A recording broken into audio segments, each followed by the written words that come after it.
അങ്ങനെ വൈജയന്തിയുടെയും മക്കളുടെയും ക്രൂരമായ വാക്കുകൾക്കും പ്രവൃത്തികൾക്കും എരിഞ്ഞടങ്ങേണ്ടി വന്നവളായിരുന്നു അലീന. വീട്ടുജോലിക്കാരിയായി വന്നതിലുപരി വാത്സല്യത്തിൻ്റെ ഒരംശം പോലും അർഹിക്കാത്തവളെന്ന നിലയിൽ ഓരോ ദിവസവും അവൾക്ക് അഗ്നിപരീക്ഷ തന്നെയായിരുന്നു. പ്രശ്നങ്ങളുടെ കുത്തൊഴുക്കിൽ ആ വീടൊരു യുദ്ധക്കളമായി മാറിയിരുന്നു. ഒടുവിൽ ദുരന്തങ്ങൾക്ക് ഒരു അറുതി വരുത്താൻ തന്നെ മനു തീരുമാനിച്ചു. അലീനയെ അവിടെ നിന്നും അകറ്റി സുരക്ഷിതമായ ഒരിടത്തേക്ക് മാറ്റണം. വൈജയന്തിയുടെ വിഷാഗ്നിയിൽ വെന്തുരുകാതെ അവൾക്ക് സ്വസ്ഥമായ ഒരു ജീവിതം കണ്ടെത്താൻ അവസരം ഒരുക്കുക. ബാലചന്ദ്രനങ്ങളിലെ കാര്യങ്ങളൊക്കെ പറഞ്ഞു മനസ്സിലാക്കാൻ മനു ഒരു മാർഗം കണ്ടു. അലീനക്ക് മാന്യമായൊരു ജോലി തരപ്പെടുത്തുക. എറണാകുളത്തെ ഒരു പ്രമുഖ ഹെൽത്ത് ക്ലിനിക്കിൽ ജോലി ഉറപ്പിച്ചതിന് ശേഷമാണ് മനു ആ വീട്ടിലേക്ക് സന്തോഷത്തോടെ കടന്നു വന്നത്. എറണാകുളത്തെ തൻ്റെ സാമീപ്യം അലീനയെ ഇടയ്ക്കിടയ്ക്ക് കാണാൻ അവസരം നൽകുമെന്ന ചിന്ത ആ സന്തോഷത്തിന് ഇരട്ടി മധുരം പകർന്നു. മനുവിനെ കണ്ട മാത്രയിൽ വൈജയന്തി കലിതുള്ളി. എടാ, നീ ഒരുത്തി ഇവിടെ കൊണ്ടുവന്ന് എൻ്റെ ജീവിതം കുട്ടിച്ചോറാക്കിയല്ലേ? വൈജയന്തിയുടെ ശബ്ദം അവിടെ മാകെ മുഴങ്ങി. എന്നാൽ ഭയം ലേശമില്ലാതെ മനു പ്രതികരിച്ചു.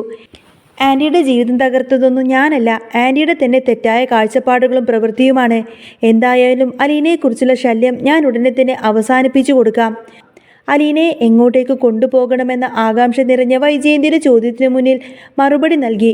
ഞാൻ അലീനയ്ക്ക് ഒരു ജോലി ശരിയാക്കിയിട്ടുണ്ട്. അവൾ ഇവിടെ നിന്നും പോവും. ജോലിയോ? എന്തിന്? അവളെ ഇറക്കി വിട്ടാൽ മാത്രം പോരെ? അവളുടെ മറ്റു കാര്യങ്ങളൊന്നും അന്വേഷിക്കാൻ നിനക്ക് എന്ത് അവകാശമാണുള്ളത്? വൈജയന്തിയുടെ ശബ്ദത്തിൽ ക്രോധം ആളിക്കത്തി. ആൻറ്റിയുടെ കാര്യം മാത്രം നോക്കിയാൽ പോരെ? അലീന ഇവിടെ നിന്നും പോവുക, അതല്ലേ ആൻറ്റിയുടെ ആവശ്യം? എൻ്റെ കാര്യത്തിൽ ആൻറ്റി ഇടപെടേണ്ട. ഞാൻ അവളെ എങ്ങോട്ടേക്ക് കൊണ്ടുപോയാലും കൊണ്ടുപോവാതിരുന്നാലും ആൻറ്റിയെ അത് ബാധിക്കില്ലല്ലോ. മനുവിൻ്റെ വാക്കുകൾ മൂർച്ചയുള്ളതായിരുന്നു. വൈജയന്തി ചോദിക്കുന്നത്, അവൾ നിന്റെ ആരാണ്? അവൾക്ക് വേണ്ടിയിട്ട് നീ ഇത്രമാത്രം എന്തിനാ ഇങ്ങനെ വാദിക്കുന്നത്? എന്തിനാ നീ അവൾക്ക് വേണ്ടിയിട്ട് ഇങ്ങനെയൊക്കെ ചെയ്യുന്നത്? വൈജയന്തിയുടെ ചോദ്യം മനുവിനെ പിടിച്ചുലച്ചു. ഒരു നിമിഷം മൗനം. ആ മൗനത്തിനൊടുവിൽ മനുവിൻ്റെ വാക്കുകൾ അഗ്നി പോലെ പുറത്തു വന്നു. ഇതുവരെ അവൾ എൻ്റെ ആരുമായിരുന്നില്ല.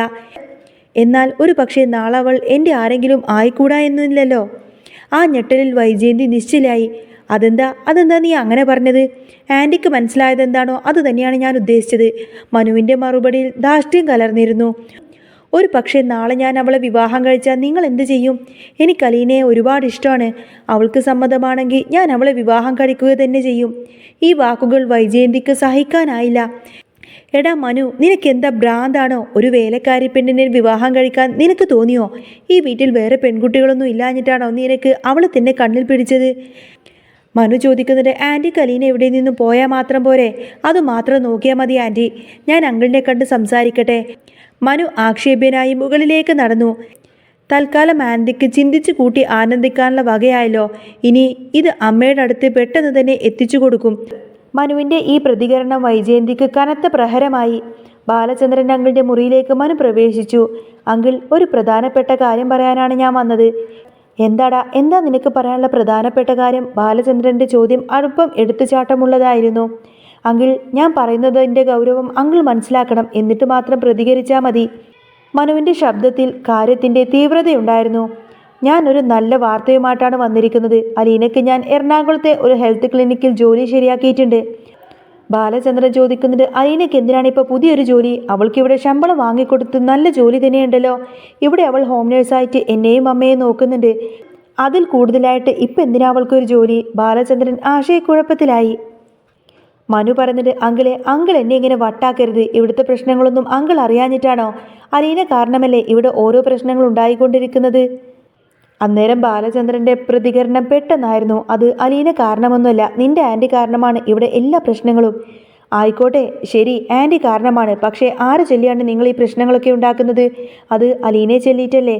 അതുകൊണ്ട് തൽക്കാലത്തേക്ക് അലീനയെ നമുക്കിവിടെ നിന്നും മാറ്റി നിർത്താം. അവൾ അവിടെ കുറച്ചു നാളെങ്കിലും ജോലി ചെയ്യട്ടെ. മനു തൻ്റെ നിലപാടിൽ ഉറച്ചു നിന്നു. ബാലചന്ദ്രൻ സംശയത്തോട് ചോദിച്ചു, നീ എറണാകുളത്താണോ ജോലി ശരിയാക്കിയിട്ടുള്ളത്? അപ്പോൾ നിനക്ക് എപ്പോൾ വേണമെങ്കിലും അവളെ പോയി കാണാലോ, സംസാരിക്കാലോ. നിങ്ങളെല്ലാം തന്നെ സെറ്റായല്ലോ.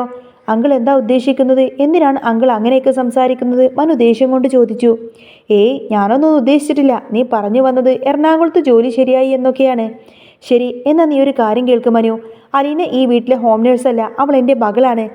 അത് നീ ആദ്യം മനസ്സിലാക്ക്. എൻ്റെ മകൾക്ക് തൽക്കാലം ഒരു ജോലിയുടെ ആവശ്യമില്ല.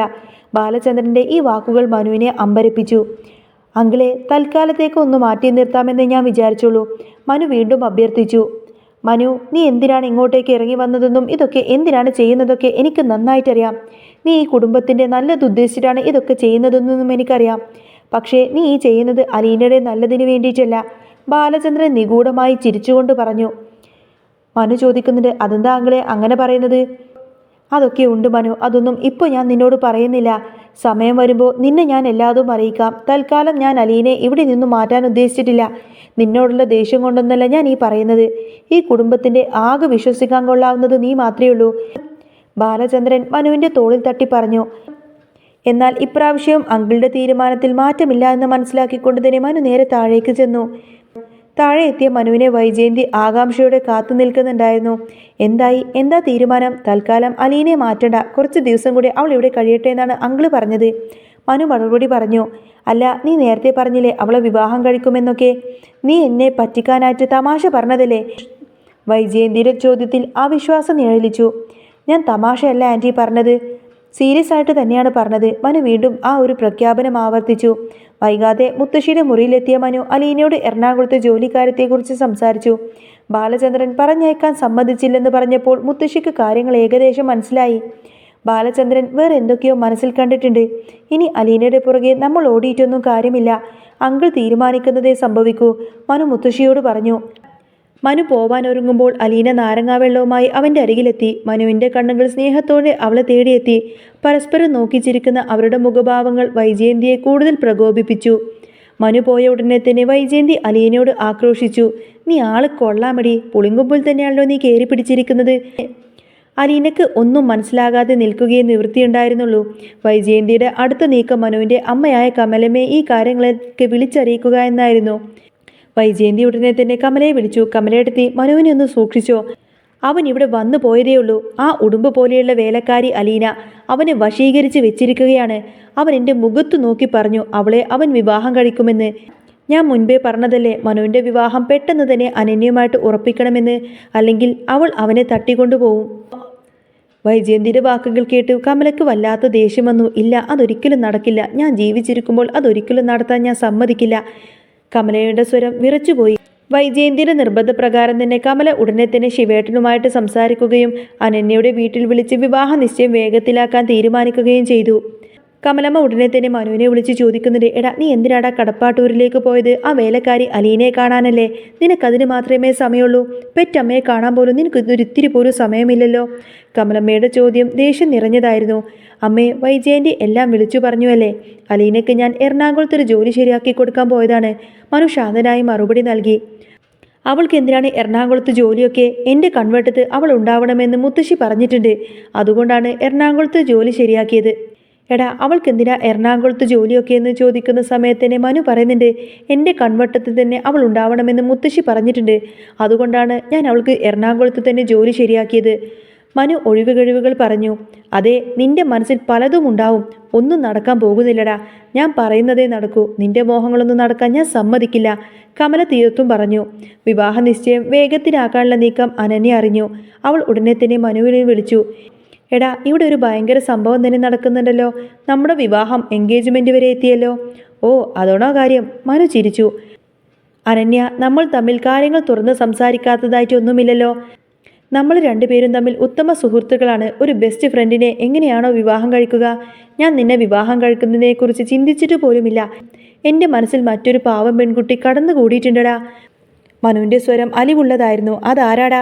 നീ എന്നെ തേക്കുകയാണല്ലേ? അനന്യയുടെ ശബ്ദത്തിൽ ചിരി കലർന്നിരുന്നു. അങ്ങനെ പറയരുത്. അവളെ മാത്രമേ ഞാൻ വിവാഹം കഴിക്കൂ എന്നാണ് എൻ്റെ മനസ്സിലെ ആഗ്രഹം. തൽക്കാലം അതെന്താകുമെന്നൊന്നും എനിക്ക് പറയാനാവില്ല. പക്ഷേ അവളുടെ മുഖം എൻ്റെ മനസ്സിൽ കയറി കഴിഞ്ഞു. ശരിയടാ, എനിക്ക് നിന്നെ കെട്ടുന്നതിൽ വിയോജിപ്പൊന്നുമില്ല. കാരണം നമ്മൾ എന്നും ബെസ്റ്റ് ഫ്രണ്ട്സാണ്.